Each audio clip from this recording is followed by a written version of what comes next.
everyone, welcome to the Copyblogger podcast. My name is Tim Stoddart. As always, I am with my co-host, Ethan Brooks. Ethan, what's up, man? Great shirt. Your hair is looking fantastic today, man. You're killing it. Thanks, man. I appreciate you saying that. You're welcome. All right, we're going to jump right into this one. You and I have been shooting ideas back and forth about this week's episode. We saved the meat and potatoes for recording so that we can really go through a lot of our thought process live and sort of go back and forth for the first time with each other. So this episode is about how you and I plan to hit our traffic goals for our individual websites. Obviously, I am working on Copyblogger. The news is out. You have a goal, a certain goal to hit a certain traffic number for Hampton, and I'm going to let you talk about all that. So that's what we're doing. We're going to give a behind the scenes look this week about how you and I specifically plan to hit our traffic goals. So, man, why don't you start off by saying what your goals are for Hampton and some of the ideas that you have, and then I can take it from there. Definitely. Yeah, I'm excited to have this conversation. So, like you said, the news is out. I'm currently over at Hampton helping build their newsletter and media arm. We've got a blog there, and we basically set this informal goal. And I said it publicly last week. The goal is to hit 1 million visits to the website by the end of the year. And actually, what the real goal is 1 million per month. Which is ambitious, I think, but I have no idea. I've never really been involved in a media company at this early of a stage, so I'm keen to hear your thoughts on it. But yeah, in a team meeting a couple of weeks ago, we were talking with Sam and kind of breaking down some of the numbers, and he said, I think if we try really hard and get a little bit lucky, we can get up to 1 million visitors per month by the end of the year. And so that is the official, unofficial, ambitious goal for the blog. Now, I'll get into where we are so far, because for people who don't know what Hampton is, or maybe haven't heard the last couple of episodes, it's brand new. The website is brand new. So getting there is going to be definitely an interesting push. We have a few advantages, which we'll get into, but we're a lot earlier than something like Copyblogger. And so I was looking forward to this chat because I want to hear everything about where you guys are and what you see when you look at where we are, and like how you would approach it too. So we're aiming for 1 million a month by the end of the year. What about you guys? It is a lot higher than what I am aiming for, but I think there's a really important distinction, which will be a kind of a cool juxtaposition between the two philosophies of online business and what the goals are. My goal is 3 million hits a year. However, I don't consider Copyblogger a media company as much as I can. Well, it's a media company by definition. I suppose this is really just semantics. But my goal for Copyblogger is not to put out content and have as many people share it possible. That doesn't actually do anything for me. There's no value in viral content other than the cool dopamine hit that I get and the brand awareness. I mean, that is such a thing. If I don't create content, if I get 1 million hits a month, obviously the brand awareness is killing it, but that's more like the BuzzFeed model. And that doesn't do anything for me. So my goal is very, very surgical. I have an entire list of search queries that I'm going for. I also have a list of search queries that I'm taking away from Copyblogger. There's traffic that I get right now that I don't want. The value of the pages that gets me useless traffic can be used in other ways, because those pages themselves and the URLs in particular still have some significance to me. But I need to be able to trim the hedges in like a metaphorical kind of way. I need to neaten the whole thing up, and I need to make it look a lot prettier so that I'm targeting the specific audience that I want, as opposed to just everybody. So 1 million hits a month is certainly ambitious, especially considering you guys are brand new. You can do it if you have a budget. I've never spent $1 on advertising in my entire life, and I don't plan on it. So I think I'm excited to hear what like the different approaches are going to be. Definitely. I want to get into the strategies, but before we do, you just reminded me of something and then I forgot it. Maybe it'll come back.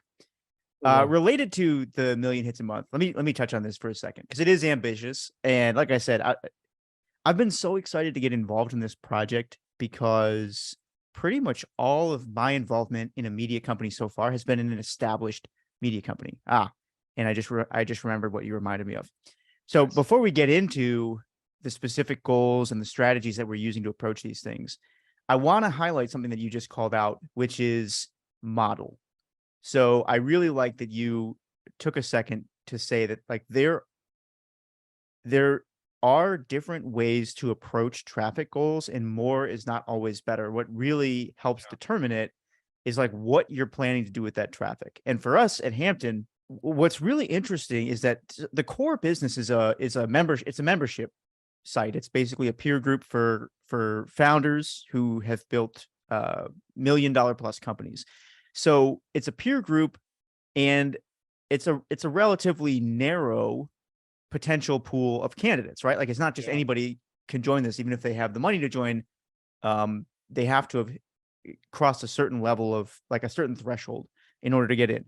So that core business has a lot of potential and it will be big if it works. But it reaches a limited pool of people. And I think what's interesting about your note on models is that for us, here's what I should say. If 1 million people come to that site and even 0.1% of them try to sign up for the group, I don't think we can handle that much demand.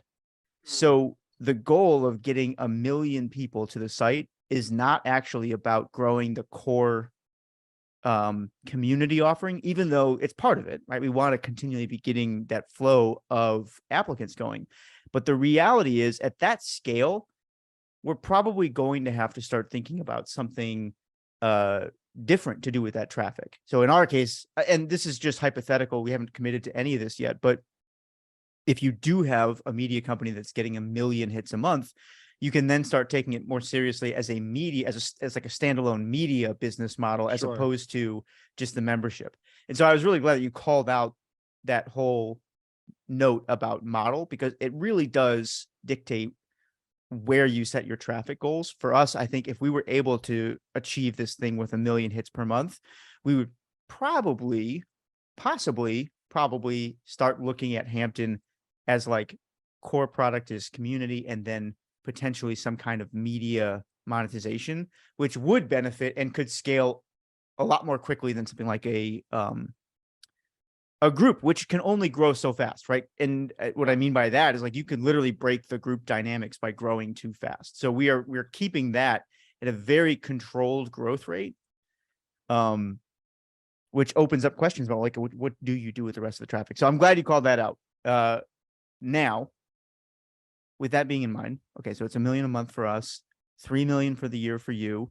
You said something really interesting about new search terms that you're adding, some that you're pruning. I'm really curious to hear about that. Do you want to go first in terms of your strategies, or do you want me to go first and kind of lay out how we're thinking about it? Which way do you want to tackle this? I'll go first. It's very top of mind for me. So, okay, I got to tee this up a little bit. A lot of people listening to this are probably thinking you've owned Copyblogger for almost 3 years now. Like, how are you just getting to the point where SEOing the website is going to be your biggest priority? And I was talking about this a little bit at the gym this morning with my wife when we go to work out. And the idea is that it takes like 2 to 3 years to really get good at anything. And so the first 2 years has been establishing the business model of Copyblogger. Remember, there was no products, there was no revenue attached to Copyblogger when I acquired it. It was just traffic. It was just a blog. And so I had to create the Copyblogger Academy that had a huge learning curve. I had to book the deals for digital commerce and get our agency off the ground. That didn't have quite the learning curve, but it's still, I mean, these deals, they take a long time to close, you know? And so there's just a process. And so now that that process is really well established, I feel like I'm like a lion about to let out of a cage. I'm just so ready to get after this and do the growth stuff that I love. And because of that, my vision is I'm really, really focused on this now. Okay. So I have my plan. I've done all my research. Here's the nuts and bolts of it all. Any website that has a couple thousand pages, I know that's like a random number, but let's just say 1,000 pages or more. Probably more than half of the pages on that website are going to generate no traffic. And this is true for anyone. Well, with the exception to really, really high level SEO companies, like a HubSpot, maybe that they got probably one of the best SEO teams in the world. So I think there's not a single page on that website that gets zero traffic that they don't at least have a plan for, or don't at least have it there for a reason, whether that's like some interior links or something. Um, with Copyblogger, it's about 1,300 pages I have right now that get Wow. zero traffic. What makes it complicated is that the domain for Copyblogger is so old that there's still a couple dozen RSS feeds hooked up to it. So every time I post a new piece of content, the new blog gets spanned out through all of these old school RSS feeds that like create backlinks on dozens and dozens of websites. And so even these old pages that have zero traffic, the one I just did today, I actually made a YouTube video about it today. I'm starting an SEO series on my YouTube channel that I'm putting out on my newsletter. And the example that I gave today, the one article that I just deleted and redirected to another page had 83 backlinks just to that one page. And so there's almost there's more than 1,000 of these pages that I got to figure out how to do. Um, Regardless, once I get rid of the stuff I don't need, it's going to allow me to take that authority that those pages are kind of gobbling up and not doing anything with, and passing them to more relevant search queries. So for instance, I ranked number 10. Well, actually, as of this morning, it was number 7 for the phrase content marketing. If I get to number 1 for that one phrase, like that'll change my life. That'll change the trajectory of the whole business. I rank number 7 for landing pages. I rank It Damn, was are like you number serious? 11 for email marketing. But one of the things I love about SEO is it really is kind of like a winner take most business. If you're on the second page for a keyword such as email marketing, like you're gonna get traffic for it, but it's not quite winner takes all. It's winner takes most. And so I gotta get those cornerstone pages. There's about a group of 10 of them into the top 3. And then after that, I'm going to scale down to the long tail pages. I'm going to introduce other subject matter. There's not much about podcasting on Copyblogger. So I plan on going after that. There's a certain competitor I have who I basically spied all of his shit, and I'm going to take all of his keywords. Same thing with email marketing. And I'm thinking about doing YouTube. The problem with that is most YouTube content is actually on YouTube. People don't read as much about YouTube that they do watching videos about YouTube. So I don't know about that one. But okay, so to summarize, I just gave everybody like a pretty high level SEO lesson right there. There's about 1,000 pages that don't get any traffic, but still have backlink value that I have to delete and redirect them. I need to figure out how to redirect all of this authority to these 10 cornerstone pages: content marketing, landing pages, email marketing, copywriting. And then once I have those, I'm going to start transitioning that to more of the long tail search queries in the blog and jack up the traffic that way. That's my plan. Can I ask a rookie question about SEO and how you plan to Sure. do this? Sure. Okay, so it sounds like with this 1,000+ pages, you mentioned deleting and redirecting. And so for people who aren't as familiar, that's like a URL redirect, right? Yeah. Okay, so how does that work? If you actually delete the page, will it stop rank? It would stop ranking, wouldn't it? Or do you leave the page? How does that work? What Yeah. is actually ranking at that point? Not the page. The page goes bye-bye. And you basically have 3 options. You can delete the page and then it's just deleted. And that gives you a 403 error. Yep. You can delete the page and you can make it a 410, which isn't as good. It basically tells Google this page doesn't exist anymore, but we did it on purpose.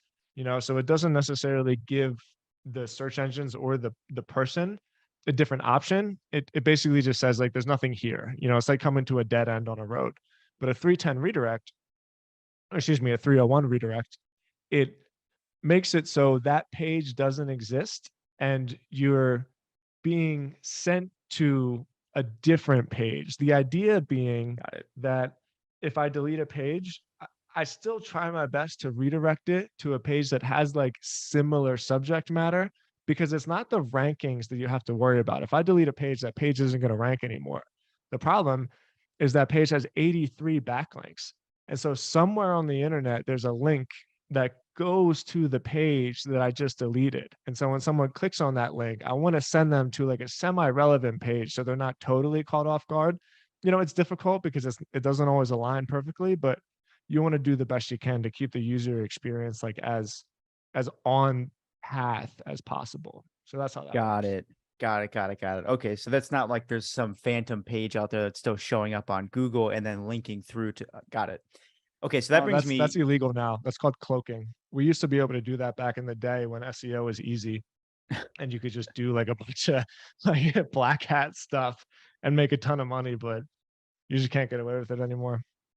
that brings me to the second question related to this process, which is just to make sure I understand this. You have this 1,000 pages, but you've also got these 10 cornerstone pages. And so the high level plan is you look at the 1,000 pages and decide, say, which of the 10 each one is most similar to or like most appropriate to redirect to. That's the idea. And like ideally, most of them fall into one of those 10 buckets. Ideally, Yeah. yeah. So most likely the pages that I direct will probably get redirected to another blog article just because there's such a variety of subject matter on the blog that it's going to be easier for me to find something that is a little bit more related. Um, but that doesn't mean there aren't still ways to take that old authority and post it to those cornerstone pages. So this is a little bit more complicated. This is interior links where um, you put links in the articles that you're keeping that link to your cornerstone pages. I don't technically need to do that because my cornerstone pages are on the navigation bar of my website. So like technically all of these pages are linked onto every single page of the website because the links on the navigation bar are site wide, right? So through that way, I've already kind of told Google that these are the most important pages. With that being said, you still want to interior link properly. Just think about Wikipedia. Like Wikipedia is the most perfect website ever built because you go on there because you want to know some random fact. And then, 2.5 hours later, you're on some page about like King Louis and some random thing that like you weren't even looking for, right? That's what interior links do. They keep the user experience well, or they keep the user experience um natural, I should say. And then through that, you're also sending signals to Google saying like so many of the links in my website point to this interior page. So like this interior page must be the cornerstone of the website. Like this is one of the foundational elements of my website. And Got it. again, that's how that works. I want to dig into that in a second too. And I'm kind of flipping this into like Ethan's coaching session where you're just teaching me what we need to pay attention to as we grow. Well, Because you're we're up next, man. Yeah, you're up well, next. what I mean is I'm gonna keep interviewing you because we're like thinking about all this stuff, but we're not quite there. And so the concept of cornerstone pages and targeting like what our main keywords are going to be, a lot of that is foreign to me. I will say, and I want to get into like how you actually think about it. I'll say very briefly how we're thinking about some of the growth so far. So I mentioned up front, obviously, goal is pretty ambitious. It's 1 million hits a month. We have some tools at our disposal that a lot of startup just don't have. So our co-founder Sam has a pretty big audience through his social media and the podcast. So far, that's been able to like pretty reliably drive 5 to 10,000 page views if he'll share something on his social media. So that's a big sledgehammer right out of the gate. Right now, our goal is essentially to build the company's social media up so that it's at least that powerful, ideally more powerful, because he's an important part of the company, but we don't really want it to revolve all around his social presence. Yeah. So we're working on that. What other things do we have at our disposal? I'd say the other major thing, aside from like the brands that he's built, and his co-founder Joe also has a pretty big footprint on social media. The other major thing I think at our disposal is like half the team comes from the media world. So we're actually, I was just talking to my boss about this today. It's Jordan, the guy who grew, he was like head of growth at Motley Fool for a couple of years, helped them reach, I think, 500 million in annual revenue, something crazy like that. And we were talking about how fun it is to be working with like a small site, small list again, because it's just so different. But that's a huge advantage to have a bunch of people on the team who are used to building big media companies. We're not really building a media company right now, but so many of the lenses that we think through are that like storytelling first, media first, all the things that make for great content. And I think it's going to give us an advantage in the long run. And maybe I'll pause just to give like one quick example for people, because this was really unexpected. So it's, I think, pretty fair to say most people ignore corporate social media accounts. And for us, even when we were kind of brainstorming, like what is the growth strategy going to be here, opinions were pretty divided on whether social was even worth doing from like a corporate Hampton account, because people just don't really latch onto that. There's no person there. But I decided to go ahead and start testing it anyways. And the first one has worked out pretty well so far. I think we got lucky. We got like a lucky hit on the first one. I saw maybe you were hovered over this in the sheet, so I'm not sure if you clicked through and saw it, but basically, yeah, I posted a quick thread that just breaks down the highlights of one of our recent blog posts. And it popped, dude, in a way that I really wasn't expecting. I was just hoping that this would get like some traction. Our corporate account had like 1,500. Wait, did you write this? Yeah. You made I wrote this this on thread? I wrote this on a whim, like at 10 o'clock the other night. And I was just like, you know what? I just got to try something on this account. And so this is the first thread that we've posted.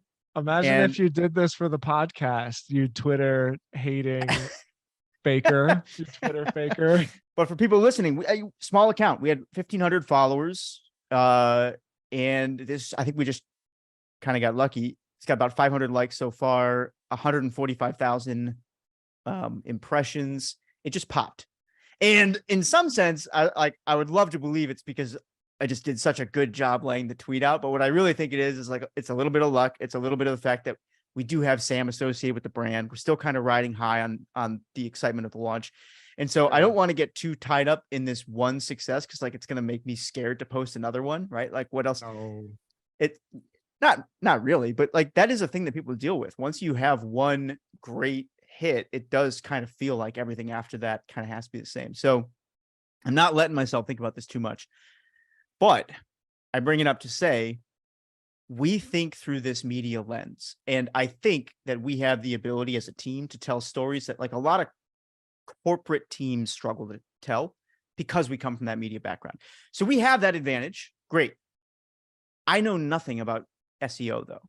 And you have a note here in our outline, which is like, if you really want to build to this point where you're consistently getting 6 and 7 figures worth of monthly volume, you can't rely on viral social posts to do that. That's got to come from this like bedrock foundational SEO.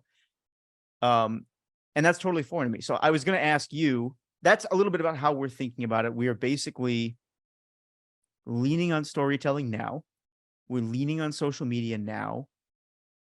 For probably the next 2 or 3 months, we're not even focused on SEO. We're really just trying to develop a reputation for like every time we post, it's a great story about business, right? I kind of want to train people to think that first, but I know that the SEO thing is coming. So I'm really curious how you would think about this if you were in our shoes. Specifically, how do you pick those, say, 10 cornerstone search terms or pieces on your website that are like really important? Yeah.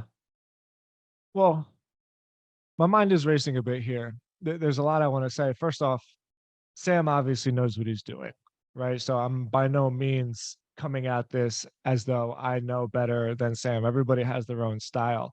When I look at this though, the blog post that you guys wrote, like I just don't get it because I just don't see what it serves other than to show a bunch of people that you could write really cool stories about other businesses. And like that is within itself valuable. And plenty of people have built killer businesses doing this. I think maybe I it could be my OCD or like my temperament. You know, I don't actually have OCD, but I'm kind of a obsessive person where I just hate inefficiency. And it it really keeps me up at night when I have stuff on one of my websites that goes viral and does nothing. It's kind of I learned this on Sober Nation actually. We always call this sober celebrity stories because if you want to generate a ton of traffic, we see this all the time with these agencies that pop up and somehow book deals with these treatment centers. The first thing they always do is write some blog post about Eminem or Demi Lovato or something that has nothing to do with anything other than the fact that people send it to each other through text message. You're like, oh my God, can you believe Demi Lovato like did a drug, you know, something like that. So it's just not my style. Like I just don't understand it. I like to get the most amount of money possible for the least amount of work. And that is why I like Cornerstone pages because if somebody Googles best content marketing strategy and they come to Copyblogger and they read the article and they see from the very get-go, like I don't need 7 to 10 touches. Like somehow people made up that magical number that you have to get in front of somebody 7 times. I have no idea who made that up. It's obviously make believe where I'd rather just get them one touch. I'd rather them read my content and be like, "Oh my gosh, wow, this website, Copyblogger, must be the place where I can learn how to build a content marketing strategy." And then they sign up for my email list, and then the email list either sends them into my product or, again, for me, the much more lucrative version is to turn that one piece of traffic into like a $20,000 a month deal, which is how I just prefer to monetize. Like I'd much rather write one article a week, get 300 or excuse me, 3 million hits a year and turn those 3 3 million hits a year into like a couple $1,000,000 a year and then just sit pretty and not have to constantly be feeding the beast. I remember me and Jack Butcher talked about this where he was talking about Twitter. And this was before I even started my Twitter account. And it's like, yeah, man, but doesn't it suck to like always have to feed the beast every morning? And he'd be like, yeah, like I have to constantly create content. And like the way I view it is I want my content to work for me over time. Whereas this kind of content, like you're working for it in a narrow time because the half-life of it is so short. So I don't think I answered your question in terms of the No, cornerstone you just pages. insulted me for like 4 minutes straight. Yeah, look, I just don't get it. You know, it's just not my style. And I Well, think that's probably why I've like flown under the radar for so long. I don't know, man. So you're making me think a couple interesting things. Two in particular. One is really this is exposing the difference between a product business that uses content to get attention for products and a content business, which I had never Yeah. considered before. But the reality is there's a lot of truth to what you're saying. Like, let me just point out the truth, like the things that I totally agree with first. One, there's a lot of value to building up very focused SEO credentials because it is something that just continues to work for you. Like that traffic comes forever. Steph Smith does a really good job of talking about this, where she'll say, you know, a really great article on at The Hustle, you know, back when we had like 1 million subscribers, a really great article could do like 50,000 clicks in a morning, right? You get something that people really love, they'll click through 50,000 clicks on that piece. Now, in order to do that consistently, like you either have to write a really great article that reaches 1 million people a day, right? Via a news. You have to have a 1 million person newsletter. Or here are some other ways that you could do that. You could hit the front page of Hacker News, right? That'll get you 50,000 clicks, but how reliable is that? Or you could write, 50 articles that each get 100 clicks a day, or whatever that is, maybe 1,000 clicks, 1,000 clicks a day, something like that.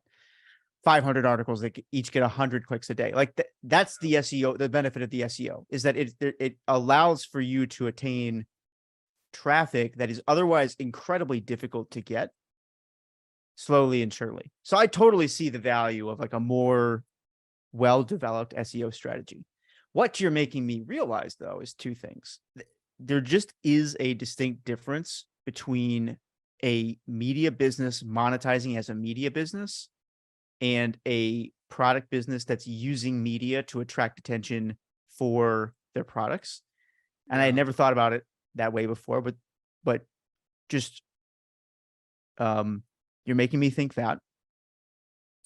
And for people listening, what I mean is like, as a media company, you don't mind cranking that wheel or feeding the beast, so to speak.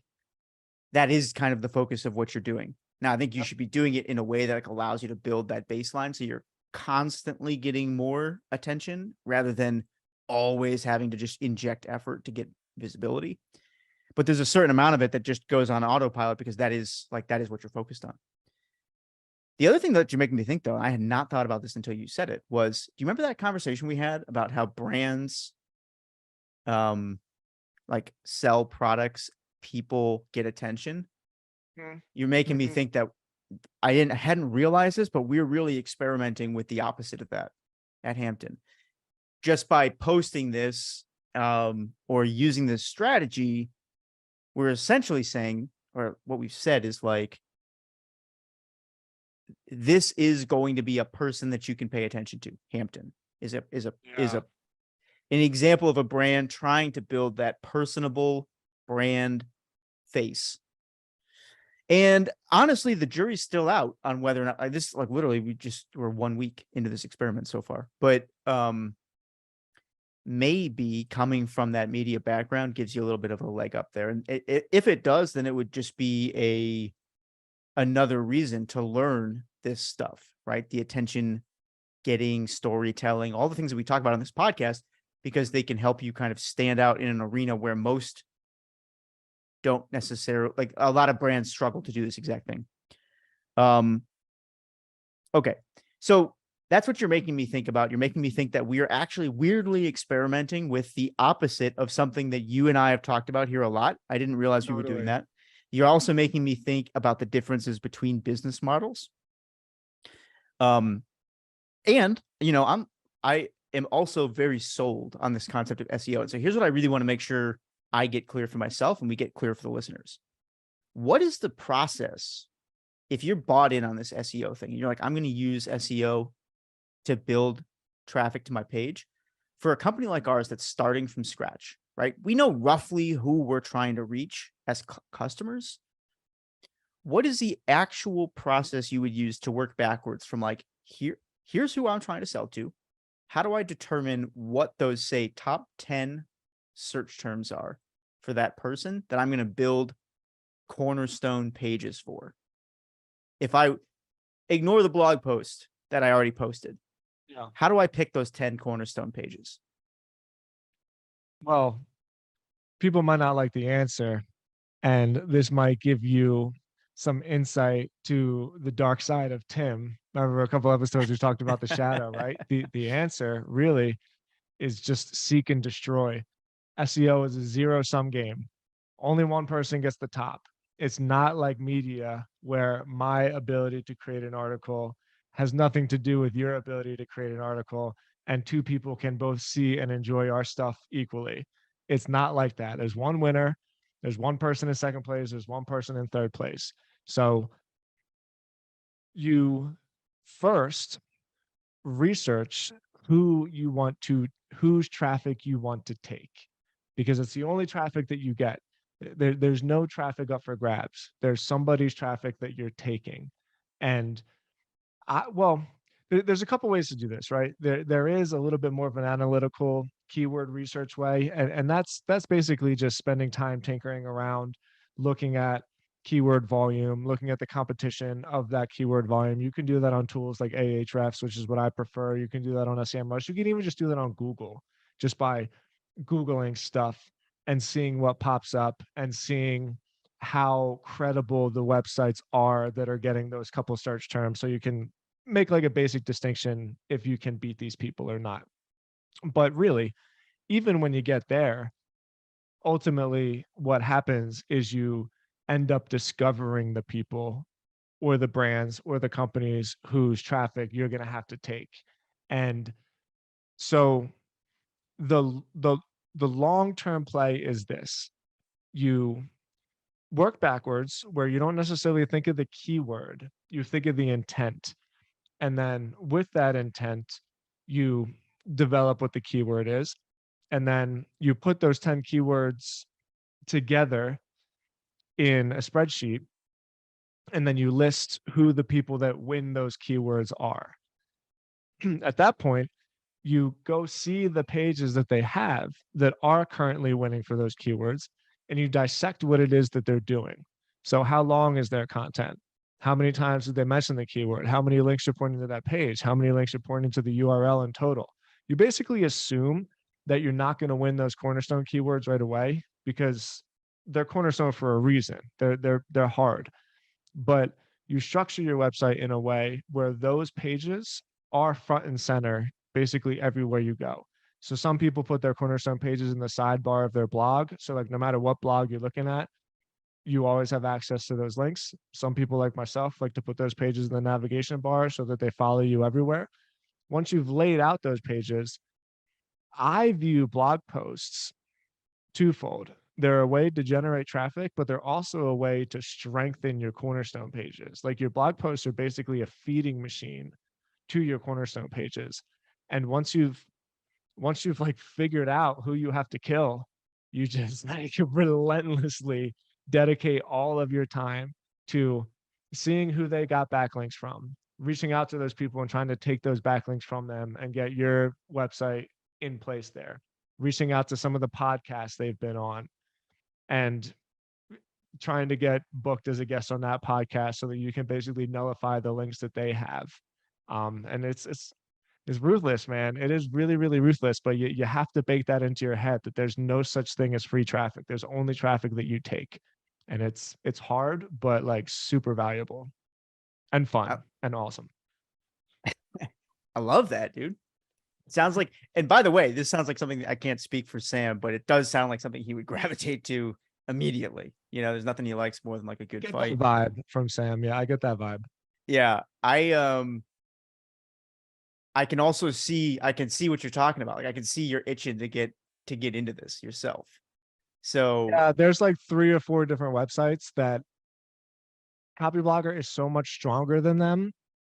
And it bothers me that I'm losing to these websites that are about half as, I don't want to say good, because they're ranking above me for a reason. Like their content is great, their brand is a little bit more polished, like they are just as good.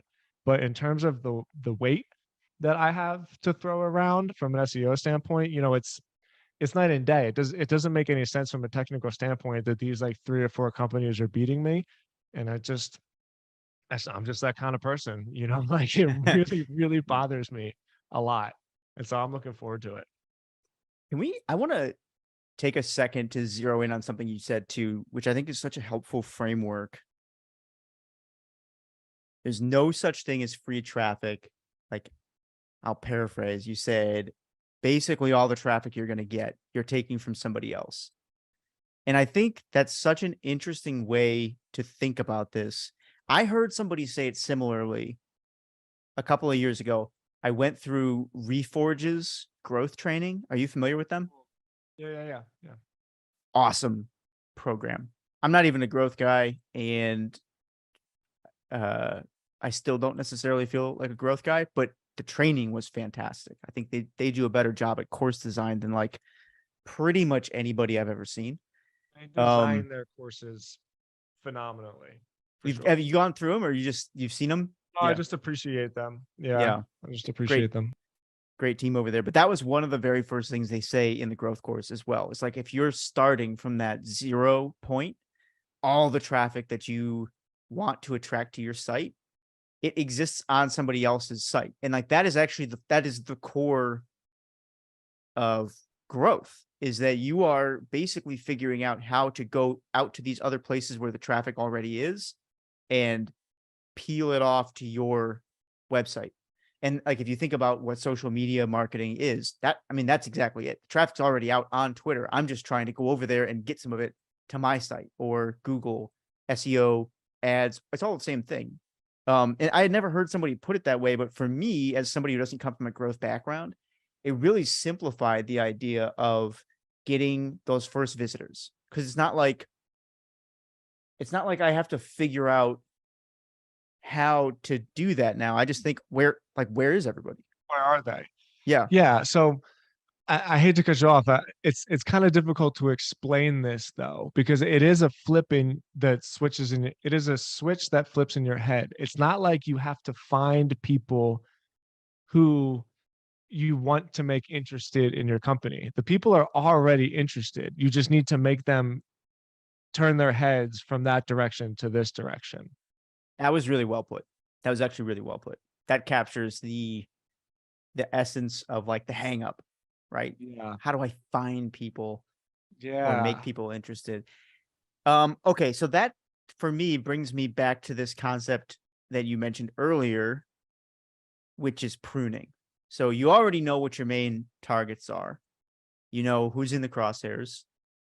You also said though that there were some things that you wanted to remove from your list of keywords that you rank for. How did you think about that? How'd you come to that realization? Well, your website has finite resources. And I mean that quite literally. Like you have to understand, it takes Google resources to crawl your website. It costs them electricity, it costs them server space, it costs them bandwidth. And so you want to make Google's job as easy as possible. And if they're crawling through all of these links to index your pages and you're not getting anything out of it, then there's no point. So specifically, the way you do it is you go to Ahrefs, you type in the domain, there's a link that says top pages. The top pages are going to link. I don't know if chronological is the right word, but like the page that gets the most traffic is at the top, and then subsequently in that order. And then you basically double click that little link so that the arrow flips, and then it Mhm. reverses it so that the pages that get zero traffic are at the top. Um, as you do that, you'll see the URL, and there's again like another tiny little arrow, like a little downward triangle. When you click on that little triangle, it'll tell you a lot of the information about that page, and then you use that information to basically um, make the next decision. Because sometimes even though a page doesn't have any traffic, it doesn't mean that it can't get traffic. So it's not like you're just deleting everything.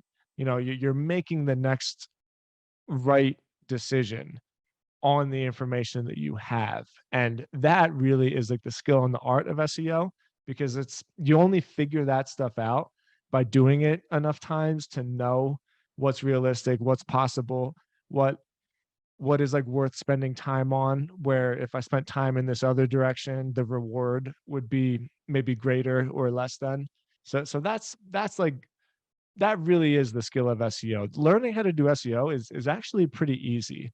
Learning how to make the right decisions is like really, really hard. But that's the same with everything, right? That's interesting. Okay. So if that's the case, you've talked, and I think we're coming up on time here, so this might be an interesting place to kind of wrap it. But you've talked about your SEO strategy. Are there any other approaches that you're taking to get to this 3 million visits a year?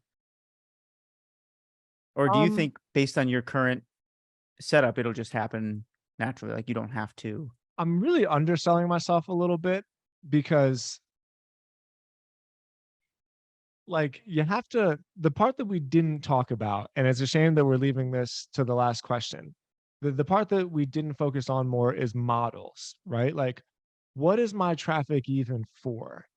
And I'm a B2B guy. I've always thrived in B2B. I like enterprise. I like working with other CEOs. I like working with people that know what their marketing budgets are and can just make the decision. And so if I really like dove into it and hired some writers and hired some SEOs, I think I could probably get more than that. The thing that I'm not doing is pumping out content. Like I'm creating content pretty slow. And I suppose there's a real missed opportunity there. But the the thing that is keeping the brakes pumped on me a little bit is that I won't be able to close these deals and onboard these clients at the rate that I'd be able to generate the traffic. And so I suppose that is where I am lacking in the stuff that you guys are excelling at, because you'll be able to flip that traffic into a media company like so easily. You already know how to do it. I wouldn't know how to do that. And honestly, like there's nothing about that that sounds inviting to me. I don't want to have a whole nother team of 10 people who are constantly looking at stories and interviewing people and trying to get quotes. It's not what I like to do. And so those are the breaks that are being pumped. Like I'm totally cool with closing a $20,000 a month deal once a month and like just chilling. I'm but it's not to say that I wouldn't want to have that other side. Like that sounds really intriguing. And obviously it's a killer business. I'm just too old to start all over. Like I don't want to learn I don't want to do the 10 years to learn and fail about that whole other side of things where I kind of found my lane and I'm sticking with it. Dude, that's such an important topic for entrepreneurs to talk about, because in a lot of ways, like, but there's nothing super controversial about what you're saying. What you're saying is I built my career building agencies and I make a lot of money doing that. So I think I'm just going to keep doing that. Thank you very much. Sure. And in a lot of ways, for us to spin up a media brand, and again, we haven't really committed to that, but that is almost our version of that, because so many of us come from that background. It's like we're kind of learning how to do the community thing. Yeah, But I mean, me too. I haven't talked about this, but like there's already demand to sell ads. We could basically flip a switch and it would be a 6-figure ad business out of the gate without really any salespeople. And it's tempting, man. It's so tempting to just go back to what you know.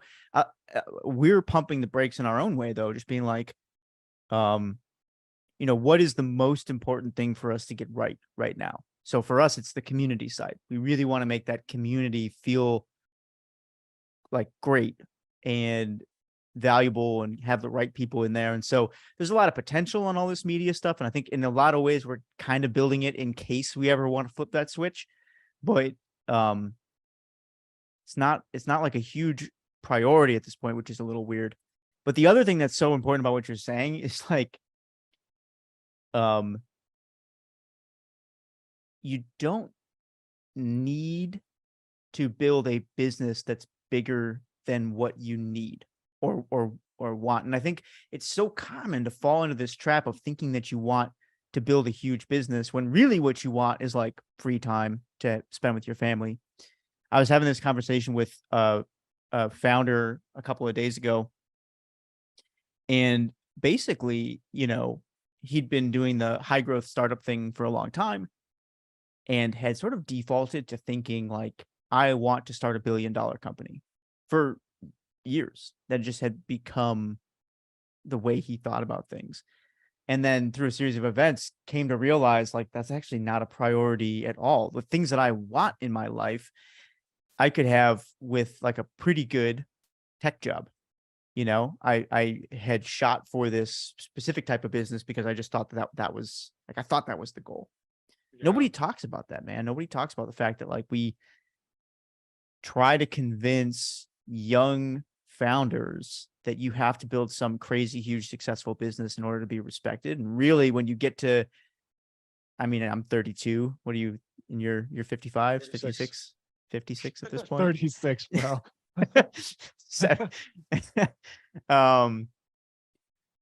It does feel like once you get out of your 20s a little bit, a lot of the urgency for that falls away, and you start to think more about like, what do I actually want to spend my time doing? And Yeah. the bar for starting new things just gets higher, and for good reason. Like I enjoy, I enjoy what I do now more than I would enjoy learning like something completely new. You know, Yeah. I even do if too.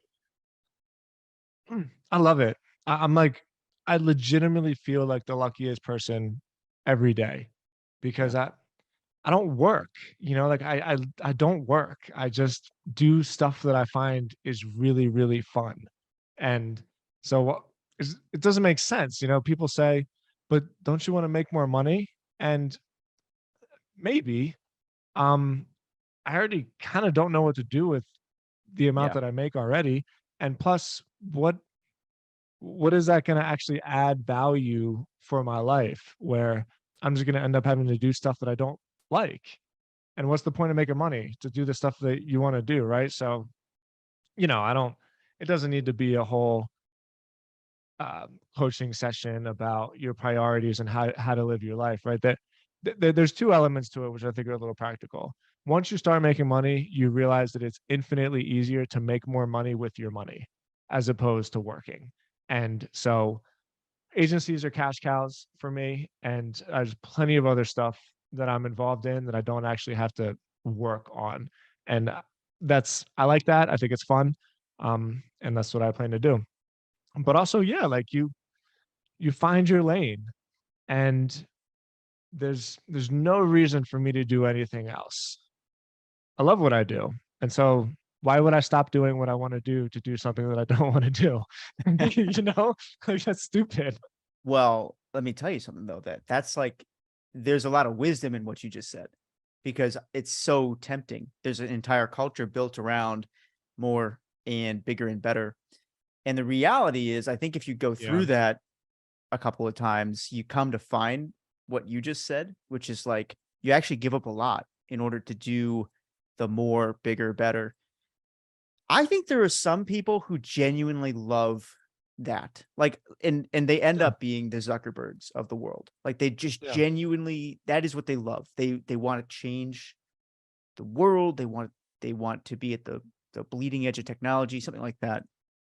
Um but then there's a whole other group of people who I think get very comfortable with business as a domain of expertise. And instead of continuing to push into other areas of their life and like master those, they keep doubling down on the business thing. Yeah. And as I've gotten a little bit older, that's become a bit of a red flag for me in terms of who I spend time around. Like I haven't really figured out quite how to encapsulate this yet because on the one hand, there is no point at which I think you should ever stop growing as a person, even in your career. Like I don't think there's a point at which you'll ever have enough money. If you feel like you do, somehow there's something wrong there, right? Like you've Mm. stopped thriving, you've stopped growing. But then there's this counterbalance to it, which is like unchecked ambition is its own problem. Yeah. And so I feel like when you're super young, the ambition thing is great and you should be trying as much as you possibly can and trying to open as many doors as possible. There is a point though where there's like this maturing that sets in and like you said, you find your lane, you start to get really good at something and if you're lucky or if you're paying attention, you'll also develop these ideas around like what is actually meaningful and pursue that. And then, the funny thing is like, we're both in our 30s. I'm sure 20 years from now, we'll be looking back at this and be like, what What morons? was I thinking? Yeah. Yeah. Yeah. So, whatever. I'll say it Yeah. now and then come back to this in 20 years. Um, this was fascinating though, man. I Oh, have one great. more question for you. Can I ask you one more question Let's to do close it. this out? Yeah, sure. Let's go. Okay.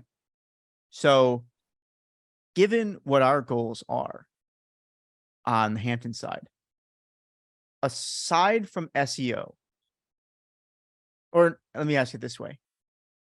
What is the single most important thing you would have me focus on in order to achieve this thing? If you were just looking at this as an outsider and you're like, you know what? This is where you need to spend your time. What do you think it would be? Not the internet. Like Wait, no, you're maybe I was like unclear. I mean, like, yeah. given that our goal is to hit 1 million visits to the blog per month, Yeah. what? Um, it would be shotgun method. It would be everywhere all at once. Reddit, probably especially. Reddit just has that thing where when people find cool stuff, they love sharing it with each other. Like sharing is encouraged on Reddit. Twitter, not so much. LinkedIn, probably, but the traffic that you'll get from LinkedIn is just numbers. Nobody's really going to take advantage of your guys' offer. Whereas with Reddit, they will, because there's so many sleepers on Reddit. Like you just never know who you're talking to on Reddit. And I think that's one of the really exciting things about it. So yeah, if I had to iron it down, like if I had to give it to you in a sentence, it would be put as much stuff in as many places as you possibly can until you can't possibly think of finding another place, and do a lot of stuff on Reddit. Totally. Cool. Yeah, well, that's actually a great place to end it and a great way to set up next week, because I'm thinking a lot about this and I've taken a ton of inspiration from Justin Welsh. I want to break this down next week. What I want to do is get into the system that we're going to use in order to distribute this content, because we don't Cool. actually have the muscle. He's good at that. I think it's a superpower, Yeah. but we don't actually have the muscle yet to be writing a ton of content. We don't have a content team. It's me and Sam, and we get some help, but we need to make up for that in other ways. And so we'll get into next week how we're going to do that. And then I want to, Love it. we'll go deeper on some other case studies. Love it. Love it, man. It's one of my favorite episodes. I love talking about this stuff. I really do. Thank you, everybody, for listening. We appreciate you. Don't forget, check out copybloggerpod.com. We are back to the show notes. So everything that we talked about, you can find on the show notes at copybloggerpod.com. You got anything else you want to say? Nope. You guys, appreciate you. We'll talk to you next week. See ya.